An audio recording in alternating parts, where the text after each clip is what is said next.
Bonjour et bienvenue, je suis Maria Taïli. Nous parlons aujourd'hui de ce sujet très problématique qu'est la soumission de la femme à l'homme due au déclin de l'énergie féminine au sein des hommes.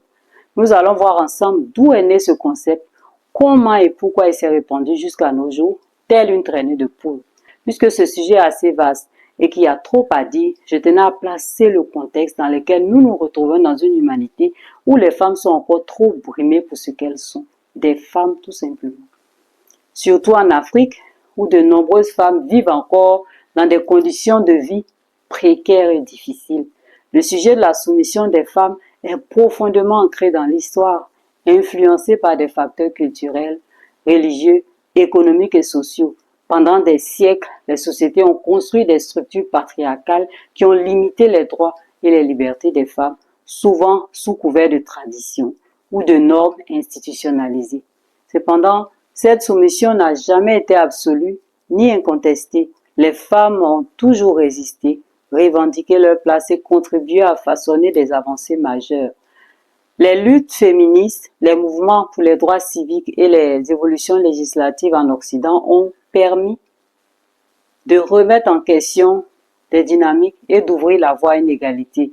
Les femmes africaines ont été des actrices majeures de l'histoire aussi, bien loin des stéréotypes de passivité ou de soumission.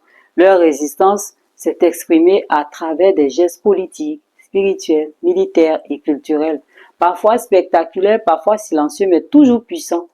Contrairement aux sociétés gréco-romaines ou occidentales, où les femmes étaient souvent cantonnées à la sphère domestique, de nombreuses sociétés africaines reconnaissaient aux femmes un pouvoir politique, spirituel et économique. Elles étaient reines et régentes, guérisseuses et prophétesses, commerçantes et diplomates, éducatrices et gardiennes de la mémoire collective.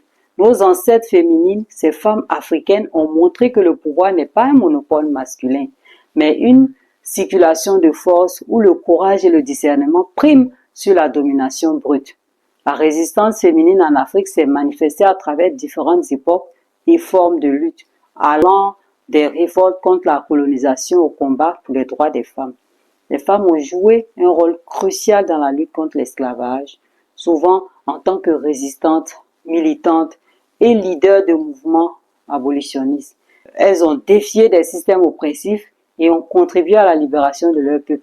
Maintenant, parlons un peu de l'origine. D'où vient cette idée de réduction du féminin par rapport au masculin? Vous allez voir que cette idée est très récente et qu'elle ne faisait pas partie des pratiques